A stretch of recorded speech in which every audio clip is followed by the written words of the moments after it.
We're going to be telling you about ultrasound at Pinehurst Radiology. This is a Google Map example of how to get from Sandhills Community College to Pinehurst Radiology. You can see they are about 6 minutes apart or 3 miles. This also shows how close Pinehurst Radiology is to Moore Regional Hospital to give you an idea.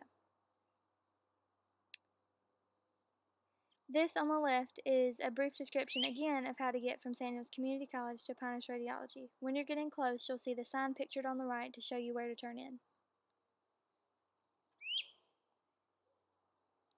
So how do you know that you're at the right place? So you'll see this front door on the left here when you walk in. So you'll go through that door, and then that will put you in the waiting room, which is what you will see in the picture in the middle. The front desk is to the left, and you'll just tell them that you're an x-ray student there for a clinical. So you'll go through that door that you see in the middle, and then on the right is what you will see on the other side of that door. So then, once you've gotten past the other side of the door, you will see this long hallway. Directly to your left, which you cannot see pictured here, is going to be Mammo. You're going to want to go past that, keep going down this hall. That first hallway to your left that you're able to see on the picture will be where you turn. And then directly to the right on that hallway, you will see a door labeled Ultrasound, which you can see pictured here on the right, and that is where you will want to go in.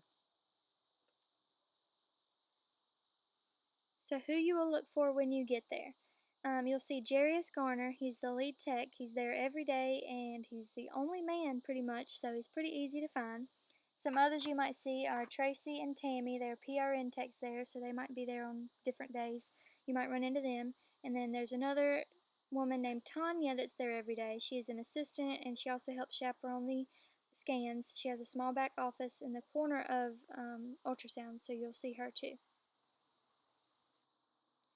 Pictured on the left is what the rooms at Pinehurst Radiology will look like. They have 2 ultrasound rooms. Both will have chairs that are normally covered with sheets and a machine in the corner, which is what the tech uses for the scans. There are also cleaning supplies and new linen in each room.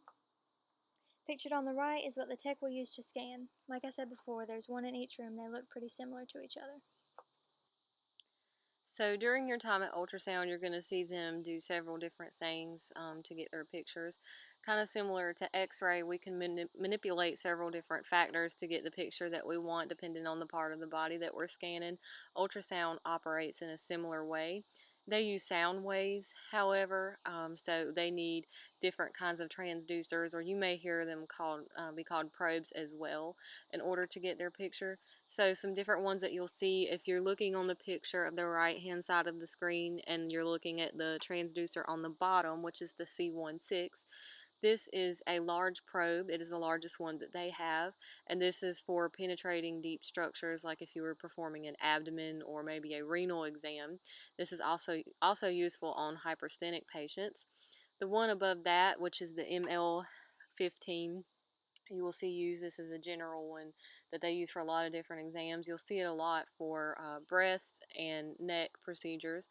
The one above that is a 9L. They only have one of these to share between the 2 rooms, and it's to get really detailed structures, especially in the neck when they are doing carotids.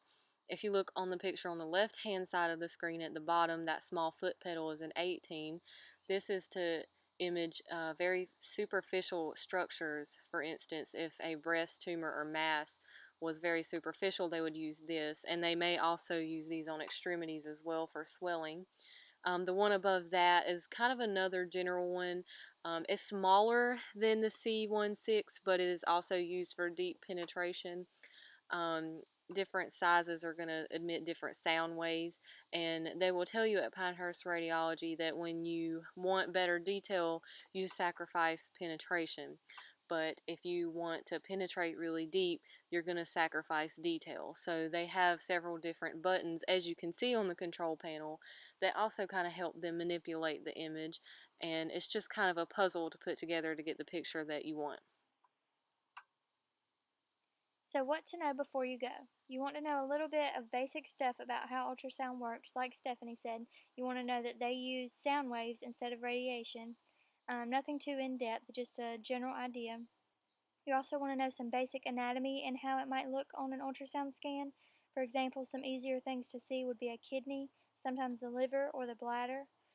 You also want to know that ultrasound is cross-sectional and have an idea of how that is oriented so you don't get totally confused when you go in there and see how it shows up on the monitor.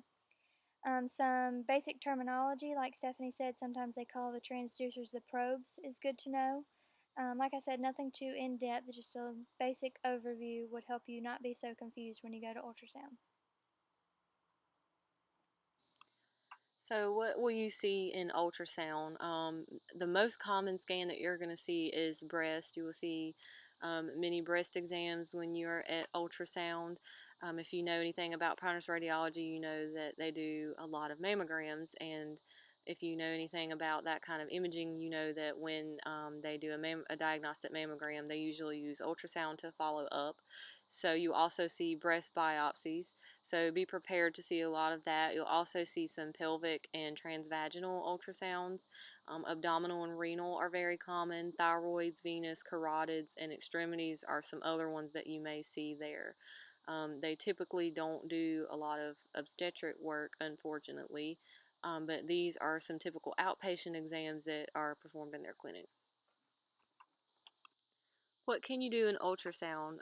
Obviously, you can't take any x-rays and you won't be performing any of the exams, but you can help by cleaning the room just as you would anywhere that you are for clinical. Please feel free to ask questions. They are very nice there and they don't mind answering your questions. They love it when students are interested in their work. You can help Tanya prepare the room between patients by putting sheets on the table and stuff like that. In some situations, you could act as a chaperone and, of course, assist the patients with whatever they need, whether it's getting dressed or getting off the table. And, of course, as always, save all the lives. So if you are interested in ultrasound, we have some programs listed here that you can go to for that. We have Central Carolina Community College, Pitt Community College, Forsyth Community College, Central Piedmont Community College, and South Piedmont Community College. Another advantage of ultrasound is that there are many different specialties that you can become registered in post-primary. There's also good job security in that field, and the only thing would be a little more responsibility since ultrasound techs are responsible for giving preliminary reports to the radiologist. But I think that they get pretty well compensated for that, considering the median salary in North Carolina is $63,000.